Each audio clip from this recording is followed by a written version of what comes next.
Bonjour, je m'appelle Adel Keita, je suis passionné de programmation graphique et je suis un grand fan de mathématiques appliquées à la 3D.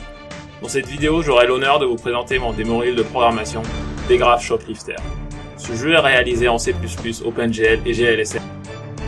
C'est un jeu en 3D où le joueur est aux commandes d'un vaisseau et doit porter secours à des individus pris au piège par de redoutables ennemis. Contrairement aux vaisseaux du joueur, les vaisseaux ennemis sont dotés de missiles qu'il faudra absolument éviter. Pour valider une mission, le joueur doit déposer ses passagers sur les toits des bâtiments Degraph, indiqués par une flèche. Degraph Shoplifter comporte divers aspects intéressants dont je vais vous parler. La création et l'affichage de la ville, le rendu graphique, le système de collision, l'intelligence artificielle. La ville a été créée dans CityEngine, exportée au format FBX et ensuite importée par le moteur de jeu. CityEngine est un logiciel de modélisation de villes en 3D qui s'adresse aux professionnels de l'architecture et de l'urbanisme. FBX est un format créé par Autodesk, l'auteur de l'application 3ds Max. La ville du jeu est composée de plus d'1 million de polygones et le moteur est capable de les afficher de manière fluide. En chargeant la ville, le moteur du jeu trie les polygones par texture, ce qui permet un rendu plus rapide. En effet, tous les polygones avec la même texture sont envoyés à la carte graphique en une seule fois. De ce fait, lors du rendu de la ville, la carte graphique ne recharge pas plusieurs fois la même texture en mémoire. Cette méthode d'affichage s'appelle le batch rendering. L'aspect graphique du jeu comporte plusieurs éléments. Un élément graphique couramment utilisé dans le jeu vidéo est le normal mapping. C'est une technique qui permet d'ajouter du relief et une géométrie qui n'en a pas. Le principe consiste à récupérer les normales à partir d'une image dans un repère précis et de calculer en temps réel pour chaque pixel son éclairage à partir de cette normale. Cela se fait grâce à un vertex et un pixel shader spécifique. Le rendu des vaisseaux du joueur et des ennemis utilise un shader particulier. En plus de la normal map, le pixel shader va utiliser une map émissive. Elle sert à intensifier les parties des réacteurs. Par-dessus cet effet, j'ai ajouté un effet de flou lumineux, appelé bloom en anglais, qui permet d'avoir une zone éclairée au niveau des réacteurs. Le joueur peut choisir le moment de la journée, le matin, l'après-midi ou le soir. J'ai donc modifié les composantes ambiantes et diffuses de la lumière en fonction du mode choisi. Nous remarquons que les fenêtres des bâtiments sont traitées différemment des murs. Elles réfléchissent la lumière selon l'angle de vision du joueur. En paramétrant la composante spéculaire du matériel des fenêtres, j'ai pu réaliser cet effet précis. Pour avoir des bâtiments éclairés, j'ai modifié aléatoirement la composante émissive des fenêtres.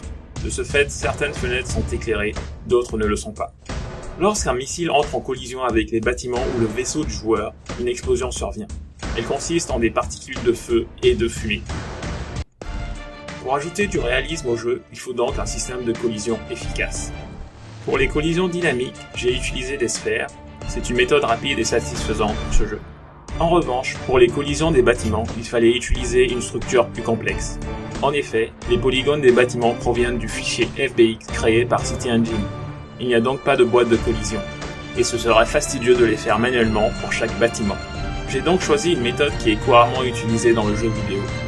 Il s'agit de la division de l'espace en blocs ou quad trees. Ainsi, lorsque le moteur charge la ville, il va la découper en blocs hiérarchiques. Chaque polygone ou triangle du mesh va appartenir à un unique bloc du quad tree. Le vaisseau du joueur ainsi que la caméra peuvent entrer en collision avec les bâtiments en temps réel et sans ralentissement de l'affichage. Une fois une collision détectée sur un bâtiment, le système de collision calcule la nouvelle direction à suivre, ce qui fait que le vaisseau est capable de glisser le long des bâtiments. Les personnes à secourir ainsi que les ennemis circulent dans la ville à l'aide d'un réseau de points de contrôle, appelé Waypoint Network en anglais. Typiquement, il s'agit des rues. Ce fichier est exporté depuis CityEngine en même temps que la ville. Pour simuler différents comportements, de nombreux jeux utilisent des machines à état fini. J'ai donc implémenté cette fonctionnalité dans mon moteur. L'avantage principal est qu'il est possible de programmer des comportements différents, rapidement, sans modifier tout le code d'intelligence artificielle. Voici une machine à état simple où le sujet circule d'un point de contrôle à un autre.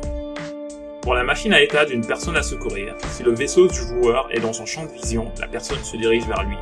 Si le vaisseau du joueur n'est plus dans son champ de vision, la personne se dirige vers le point de contrôle le plus proche d'elle et continue à circuler dans la ville. Pour la machine à état des ennemis, si le vaisseau du joueur est dans le champ de vision, l'ennemi tire un missile s'il en a de disponible, et se dirige vers la position du joueur car s'il le touche, Celui-ci reçoit des dommages, perd tous ses éventuels passagers et réapparaît dans un endroit aléatoire de la ville. Au cours de ce projet, j'ai pu travailler sur différents aspects d'un jeu vidéo. Je remercie toutes les personnes sans qui ce projet n'aurait pas eu lieu. Et merci à vous pour votre attention.